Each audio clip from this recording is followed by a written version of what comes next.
Bonjour, je m'appelle Matteo Panisano, j'ai 18 ans, je suis en première année de BP Cuisine Ferrandi. Je m'appelle Mathieu, j'ai 18 ans, je suis apprenti en première année de BP au CFAIE du Val-de-Reuil. Ce qui m'a motivé, c'est d'accroître encore plus de connaissances culinaires sur le travail des épices notamment. J'ai été motivé par ce programme d'échange parce que c'est une façon pour moi d'élargir ma connaissance en cuisine. Et c'est une superbe opportunité pour apprendre l'anglais.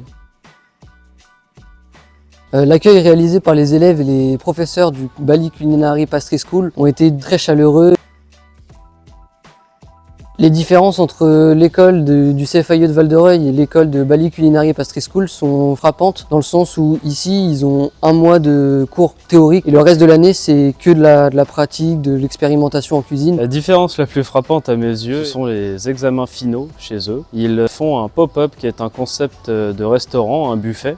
Qui constituent eux-mêmes avec leur brigade, tandis que nous ne faisons que des examens de cuisine individuels. Ce que j'aimerais ramener en France, c'est le superbe travail des épices qu'ils font dans chacun de leurs plats, l'harmonie qui fait que les plats balinais sont les plats balinais. Ce que j'aimerais leur transmettre, c'est l'art de cuisiner à la française, certaines techniques qui pourraient leur être utiles pour augmenter encore plus leur capacité à cuisiner. Ils apprennent aussi un petit peu la cuisine française, donc je pense pouvoir leur apporter un peu d'expérience là-dessus, sur la rapidité, l'organisation, les techniques françaises. Dans la culture balinaise, ce qui m'a le plus marqué, c'est dès notre sortie de l'aéroport.